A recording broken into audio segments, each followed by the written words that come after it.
Okay जी, last theorem है ये fourth theorem का जो है वो उल्टा है कि अगर दो कॉर्ड्स जो हैं वो आपस में उनका फासला इक्वल है, यानी कि सेंटर से उसका फासला जो है यानी कि ओ से के और ओ से के ओ से एच और ओ से के का जो डिस्टेंस है वो आपस में इक्वल है, तो साबित ये करना है आपने कि ये दोनों जो कॉर्ड्स हैं ये आपस में कॉन्ग्रुएंट हैं, यानी कि मेजर जो है वो आपस में इक्वल है। गिवन क्या आपके पास दो कॉर्ड जो हैं वो आपके पास गिवन है, सेंटर से उसका फासला बस उसने नहीं लिया हुआ, बस उसे सेंटर एक बताया कि सेंटर भी हमारे पास वो है, और सेंटर से हमारा कॉर्ड के पास जो डिस्टेंस है वो हमने कौन सा लिया है, जो कि उसने कहा था इक्वल डिस्टेंस है, वो हमने कौन सा लिया, शॉर्टेस्ट डिस्टेंस, यानी कि perpendicular distance is the shortest distance. So O से H is a perpendicular distance which is from this chord, and O से K which is from C D.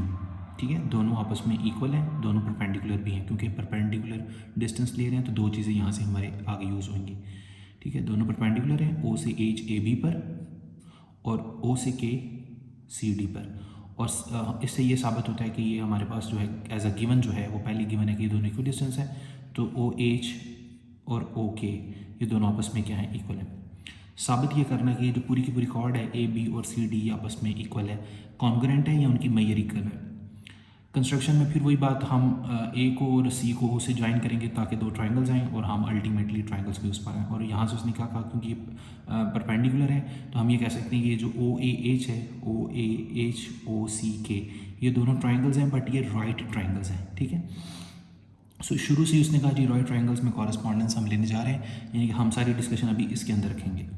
Okay जी, सबसे पहले देखें जी हाइपोटेन्यूज दोनों के, क्योंकि ये रेडियस हैं ओ से ए, जैसे लास्ट में किया था रेडियस ऑफ सेम सर्कल, तो उन दोनों की मेजर आपस में इक्वल आ जाएगी, ओ से ए और ओ से सी की मेजर आपस में इक्वल है। अच्छा, इसे उसने दूसरा जो है वो ओ से एच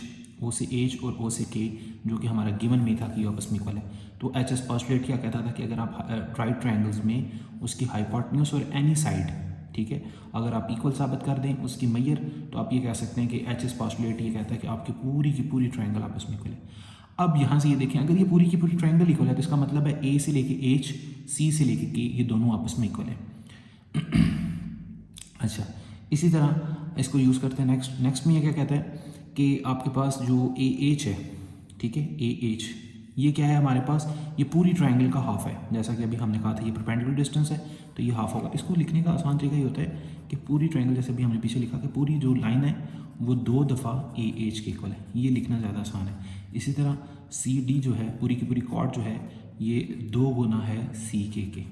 और अभी हमने क्या कहा था कि ए एच और सी के आपस में इक्वल है, ए एच और सी के दोनों आपस में इक्वल है, यहाँ पे हमने कहा था ए एच और सी के, तो इसका मतलब अगर ये दो इधर मल्टीपल हो जाके डिवाइड हो जाएगा, अगर ये दोनों साइडें आपस में इक्वल हैं तो इसका मतलब है कि उसकी ये साइड भी आपस में इक्वल होगी, यहाँ से कि अगर ए एच और सी के आपस में इक्वल है, ए एच और सी के, तो इसका मतलब है 1/2 ए बी और 1/2 सी बी, सी डी,